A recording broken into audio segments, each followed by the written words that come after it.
Continuing with the open system approach, we see that the third item was the inputs. तो inputs कहाँ से आ रहे हैं? From the environment. और इन inputs में बहुत सारी चीज़ें हैं, इसमें information आ रही है, raw materials आ रहे हैं बाहर से, students आ रहे हैं, personnel है, finances भी हैं, government के requirement हैं, mandates हैं, new ideas हैं, और फिर हम ये भी देखते हैं इनपुट्स में ही members of an organization belong to other organizations as well in the environment, and they bring into the organization influences from outside. और स्कूल की अगर बात करते हैं तो many a times ये स्कूल या education institutions might be connected with other organizations और बहुत सारी हो सकती हैं. मिसाल के तौर पर एम्प्लॉयमेंट ऑर्गेनाइजेशंस हो सकती हैं, इंडस्ट्रियल ऑर्गेनाइजेशंस हो सकती हैं. यहाँ का जो स्टूडेंट जो तालीम से फ़ारिग होते हैं, जहाँ उनको एम्प्लॉयमेंट मिल सकती है, और वहाँ से फिर फीडबैक का जो आगे अमल आएगा वो भी इसमें फिर एज एन इनपुट इनकॉर्पोरेट किया जा सकता है. Some of the environmental inputs are mandatory for the organization's survival. Mandatory. अगर हम एजुकेशन इंस्टीट्यूशन शुरू कर रहे हैं तो रिसोर्सेज तो कोई है ना, उसमें फाइनेंसेस की बात है, उसमें लेट्स से ह्यूमन रिसोर्सेज की बात है, उसमें टीचर्स की बात है, दूसरे लोगों की बात है, and then also the infrastructure technology. Some inputs are undesirable but unavoidable. और ये अनडिज़ायरेबल इन द सेंस के कोई लॉज हैं, रूल्स एंड रेगुलेशंस हैं which the administration in the education institutions may not be very happy with them, but then they have to follow them. जैसे कि आजकल हम देख रहे हैं कि ये अब इंस्टीट्यूशन खुले हैं, तो बहुत सारे SOPs हैं जो कि स्टूडेंट्स को या ऑर्गेनाइजेशन स्कूल्स को adopt करने हैं. whether they like it or don't like it, they have to follow them. There are restrictions. If they don't follow them, maybe that institution is closed. We also see that organizations can exert some control over the inputs as well. In control in the sense कि अगर students का input है तो selection process में they might not, let's say, admit some some students who do not come up to the criteria of that particular educational institution. तो ये उसका selection process हो सकता है.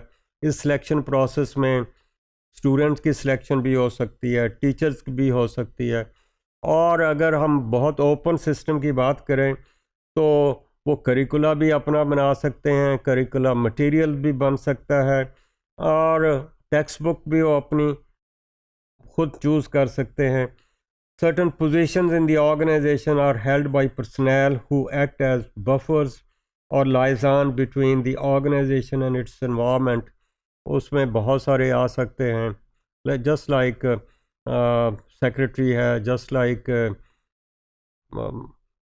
पर्सनल ऑफिसर है जिसकी इजाज़त के बगैर आप आगे नहीं जा सकते. लेकिन ये बहुत ही ज़्यादा ओपन सिस्टम में हो सकती है. इसमें बहुत सारी चीज़ें ऐसी हैं जो कि पाकिस्तान में हो सकता है उस तरीके से अप्लाई ना हो. पर्टिकुलरली अगर हम गवर्नमेंट स्कूलों की बात करते हैं तो वहाँ ये इतना ओपन नहीं है.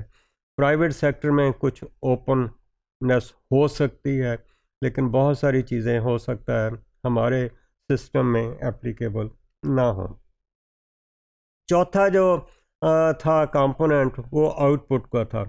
अब इन स्कूल से, इन एजुकेशन इंस्टीट्यूशन से निकलेगा क्या? इसमें से मटेरियल आइटम्स भी बाहर निकल सकते हैं, नॉन मटेरियल आइटम्स भी निकल सकते हैं. मटेरियल आइटम भी हो सकते हैं, नॉन मटेरियल. देखिए ना, एजुकेशन भी एक किस्म का प्रोसेस है जिसके अंदर बहुत सारी रिसर्चेज हो सकती हैं, नई अप्रोचेस भी हो सकती हैं, और स्टूडेंट्स भी बाहर निकल रहे हैं. So we look at the completed products such as research findings, graduates, और फिर और चीज़ें वेस्ट प्रोडक्ट्स भी हो सकती हैं, नई टेक्नोलॉजी भी यहाँ से आ सकती है, और फिर personal for marketing the organisation product as well, कि एम्प्लॉयमेंट के लिए बहुत सारे प्लेसमेंट ऑफिसेज भी बनाते हैं. बड़ी यूनिवर्सिटियों में इस किस्म की चीज़ें हमें नज़र आती हैं. फिर एक आखिरी जो आइटम था इसका फीडबैक था.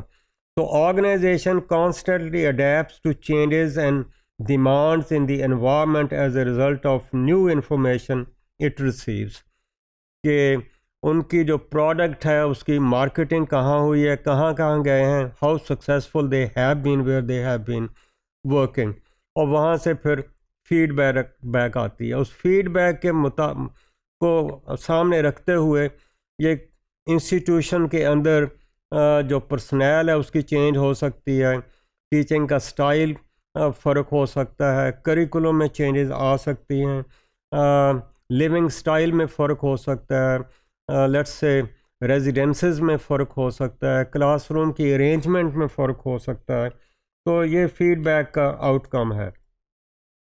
So this kind of open model जो है, it is more like inclusive and flexible kind of model which helps in the promotion of interdisciplinary study. और हम ये कहते हैं कि sociology of education is a hybrid kind of discipline, जिसमें हम मुख्तलिफ disciplines की जो है इनपुट जो है हम लेकर फिर हम उसके जो हैं रिज़ल्ट्स देते हैं.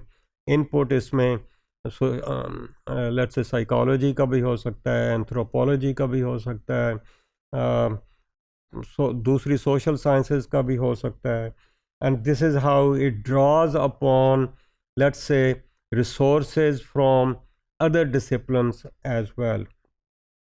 And that is how we look at that different parts contribute to the functioning of the total system. And this is the, let's say, open kind of system approach to the educational organization.